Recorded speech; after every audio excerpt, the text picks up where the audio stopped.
आजिर कहानी आरंभ करवा कहानीर नायकठू। नायक होउछंती सुबु और शुभंकर चौधरी। से गोटे आर्कियोलोजिस्ट मध्य। पुराना तथ्य सब खोजी बाहर करवा तांको निशा एवं पेशा। आउ से गोटे रिसर्च सेंटर रे भी काम करती। तांको सह तांको पिलादिन बंधु मध्य तांको सह मिसी एकाठी काम करती। आउ तांको पिलादिन बंधु होउछंती दीपू और दीपंकर दास।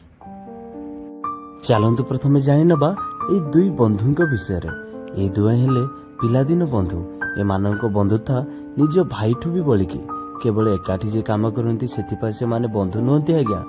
दुहे पिलादिन एका स्कूल रे एवं एका कॉलेज रे मिसी पाठ भी पढ़ुथिले। दीपुर परिवार बोली केही नाहांती। सेथिपई सुबुर माँ बापा दीपू को छोट बेलू तार देखाशुना करुछंती। तार पाठ पढ़ाठू आरंभ करी तार सबु किछि रे ताको सहाय्य करंती, किंतु केबे भी सुबुठू अलगा करि नाहांती। सेथिपई तो दीपू आ सुबु भितरे निज भाईठू भी अधिका भल पाइबा रहिछि।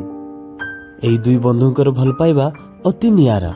जेमिति कि 1 रे 1 जोड़िले 11 एवं 11 रो 1 काढी देले 1। सते जेमिति जोड़ा को घोड़ा। से दिन वर्ष शेष होबाकू बसिथाए। तांको ऑफिस रे समस्तको ऑफर हुए लंडन जीवाकू। आउ सेठी जाई एक्समास एवं न्यू ईयर सेलिब्रेट करबाकू। तापरे दुई बंधु को खुशी कहिले जे न सरे। से माने जल्दी रेडी ही जानती तांको स्टाफ सह मिसी लंडन जीवाकू एवं से माने बाहरी भी जानती लंडन यात्रा अभिमुखे।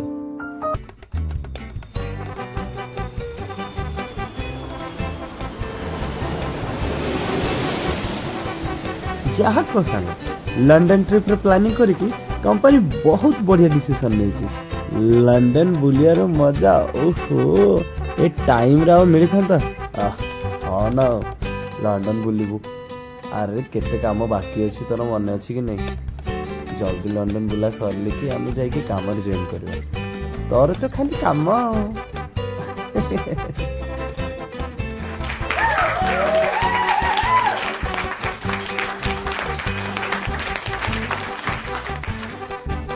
से दिन थिला जनवरी 1 तारिख 2012।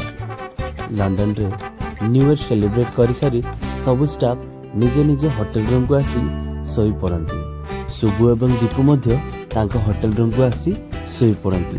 एते जे टायर्ड ही थांती तांको पूरा घोर निद ही जाए। राति ठीक 3:20 होई था। सुबु गोटे स्वप्नटे देखे।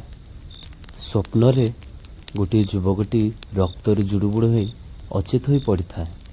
से जोठी पड़ी था ताहा गोटे फूल बगीचाटे। से बगीचारे अनेक फूल फुटी था, किंतु से दिन चारिआडे खाली रक्तर छिटा।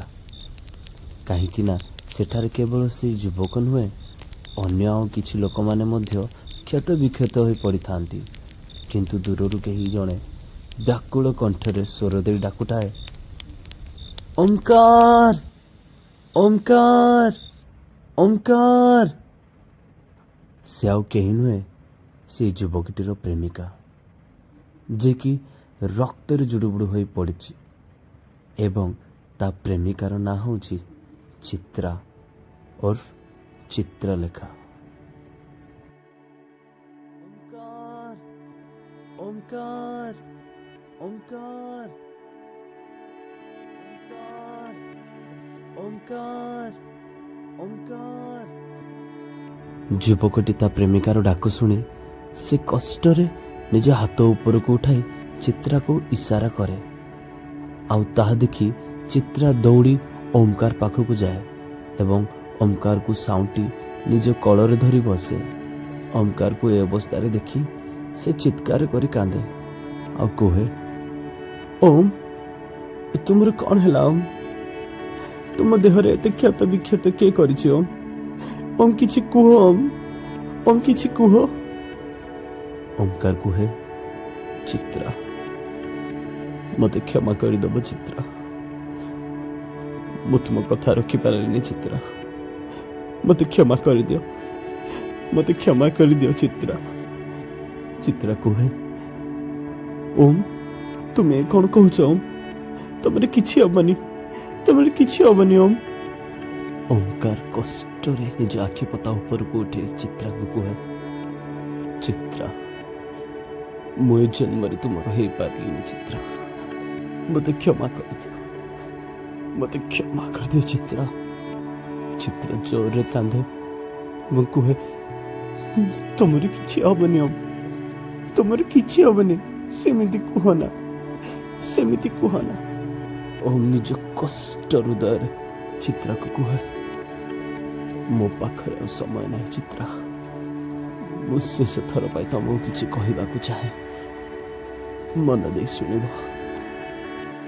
ମୁଁ ଏଇ ଜନ୍ମରେ ତୁମର ହେଇପାରିଲିନି ଚିତ୍ରା ଏଇ ଜନ୍ମରେ ତୁମର ନ ହେଇପାରିଲେ କ'ଣ ହେଲା ଆର ଜନ୍ମରେ କେବଳ ମୁଁ ତୁମରି ପାଇଁ ଜନ୍ମ ନେବି ଚିତ୍ରା କେବଳ ତୁମରି ପାଇଁ ହିଁ ଜନ୍ମ ନେବି ଚିତ୍ରା କିନ୍ତୁ ମୋତେ କଥା ଦିଅ କି ତୁମେ ବି କେବଳ ମୋ ପାଇଁ ଜନ୍ମ ନେବ ଚିତ୍ରା ମୋତେ କଥା ଦିଅ ଚିତ୍ରା ମୋତେ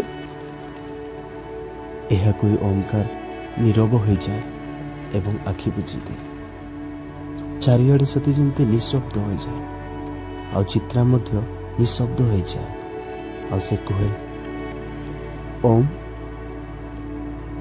ଓମ୍ ଆଖି ଖୋଲ ଓମ୍ କିଛି କୁହ ଓମ୍ ଆଖି ଖୋଲ ଓମ୍ ଆଖି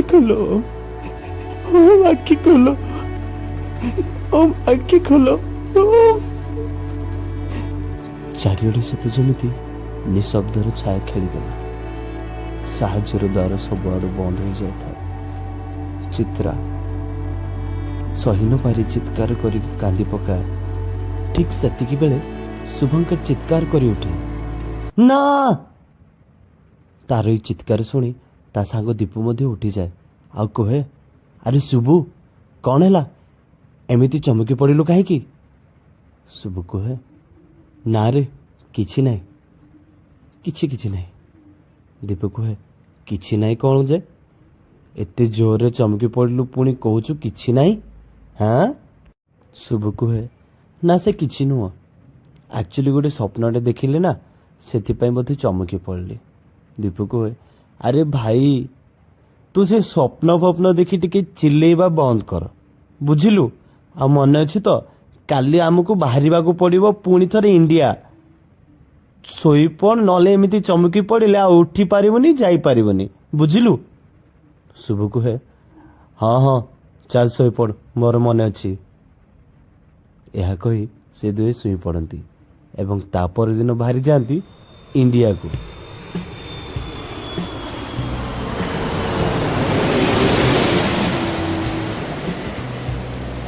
ଆଜି ପାଇଁ କାହାଣୀ ବାସ୍ ଏତିକି କାହାଣୀଟି ଆପଣମାନଙ୍କୁ କେମିତି ଲାଗିଲା ନିଶ୍ଚୟ କମେଣ୍ଟ କରି ଜଣାଇବେ ଏବଂ ଏହି କାହାଣୀଟି ଆଗକୁ ଶୁଣିବା ପାଇଁ ଚ୍ୟାନେଲଟିକୁ ଲାଇକ୍ କରନ୍ତୁ ସେୟାର କରନ୍ତୁ ଏବଂ ସବସ୍କ୍ରାଇବ୍ କରନ୍ତୁ କାହିଁକି ନା ମୁଁ ଯେତେବେଳେ ଆଗାମୀ ଅଧ୍ୟାୟ ନେଇକି ଆସିବି ଆପଣମାନଙ୍କୁ ନୋଟିଫିକେସନ୍ ଆସିଯିବ ଆଜି ପାଇଁ ରହିଲି ନମସ୍କାର।